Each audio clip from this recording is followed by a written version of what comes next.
Okay, joining me now, House Minority Leader Hakeem Jeffries. Good to have you back on Fox News Sunday this morning, sir. Good morning. Okay, so you said last night, in the wake of this, you said it's time to end the political violence. How do we do that, sir? Well, first of all, I'm thankful for the bravery and the heroism of the Secret Service and the men and women of law enforcement. Thankful that everyone from the President and First Lady on down are safe who attended the White House Correspondents' Dinner, and certainly thankful that this brave Secret Service agent who was shot has been released from the hospital and is on his way to a full and complete recovery. Listen, I think that here in America, we can have strong disagreements, but it's important for us to agree to strongly disagree without being disagreeable with each other. And it is certainly the case that violence is never the answer, whether it's targeted at the right, the left, or the center. We have issues that we have to work out amongst each other. That's embedded in the First Amendment that was being celebrated last night. But what is also embedded in the First Amendment is the right to peacefully protest and to petition the government peacefully. Yeah, and we had protesters last night outside the dinners. We do every year, and you're right. I mean, especially here in D.C., we see a regular protest.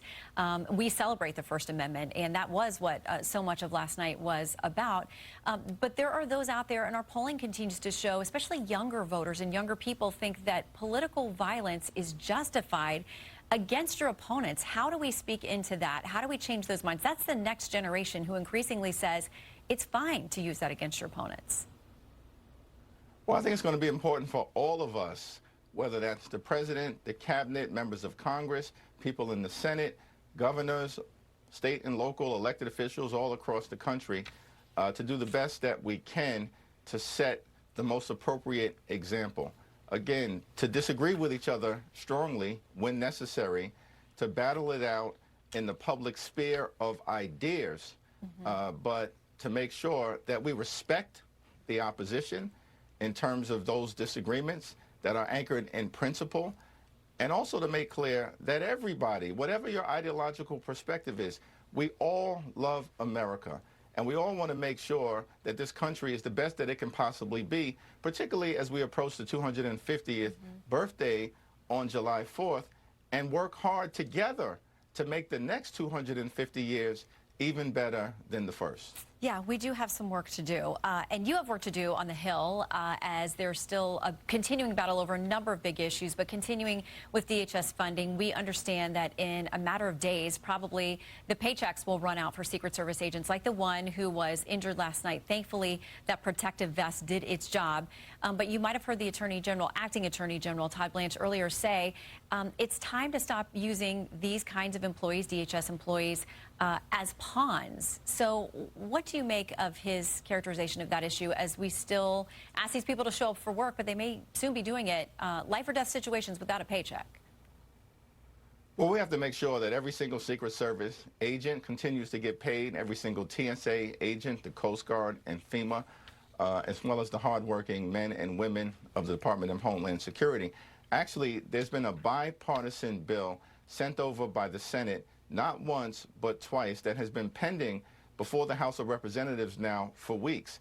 Every single Senate Republican, every single Senate Democrat, the president himself, as well as House Democrats have all expressed support for that bipartisan bill that will fund the Department of Homeland Security, including the Secret Service, with the exception of ICE and the mass deportation machine, because that issue needs to be worked out separately. And for the life of me, I'm not sure why that bill hasn't been brought to the floor of the House of Representatives. When we return tomorrow, it should be taken up immediately, and it will pass on a strongly bipartisan basis so we can make sure that the Secret Service gets paid. Well, I've talked to some folks in GOP House leadership who think that there will be more motivation. They're hoping, at least on a bipartisan basis, to do full funding.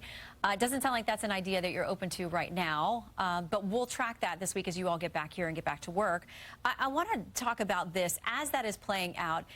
Your counterpart over on the Senate side, Senate Minority Leader Chuck Schumer, said on the Senate floor this week, he said that nobody respects ICE or the Border Patrol. And the president actually asked for an apology to that. He says it's one of the most egregious, incorrect, unpatriotic, and dangerous statements I've ever heard from a professional politician. He must immediately apologize to these great patriots. And I mean now, do you think there is an apology owed to Border Patrol and ICE?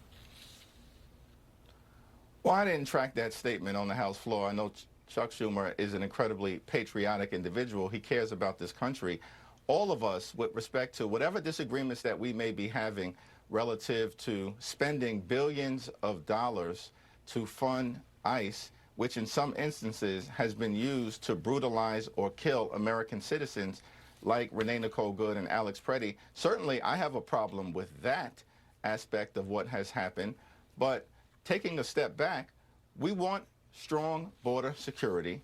We want to make sure that immigration enforcement in this country is fair, just, and humane, and is actually targeting for deportation violent felons who are here illegally, as opposed to law-abiding immigrant families or, God forbid, American citizens, as we've seen in many different instances.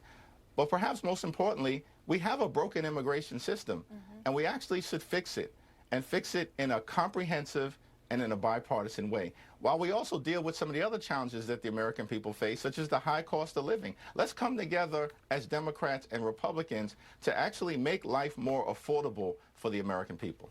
Well, one of the other priorities, too, and I wish we had more time, but given the breaking news, we're kind of limited. I'd love to talk with you more about these redistricting fights. That Virginia referendum goes to its state Supreme Court tomorrow, and many others. But obviously, Democrats are feeling bullish on flipping the House. And this week, Axios reported that there's a push for day one impeachment. Democrats pushing their colleagues to begin building the case against President Trump now, in anticipation of a day one impeachment vote if they retake the House. If you become Speaker, is that your top priority? Of course not. And I've made clear from the very beginning that our top priority is going to be to drive down the high cost of living. We believe in this country, you work hard, you play by the rules, you should be able to live an affordable life, a comfortable life, in fact, to live the good life. And that means a good paying job and good housing, good health care, good education for your children, and when it's all said and done, a good retirement. That's been the American dream for decades, but for far too many people, that American dream has slipped out of reach. And we should be focused on actually doing the type of things necessary to ensure that people in this country can not simply survive, but they can thrive. And that, of course, will be at the heart of all of these midterm campaigns. House Minority Leader Hakeem Jeffries, thank you for coming back. Good to see you. Thank you.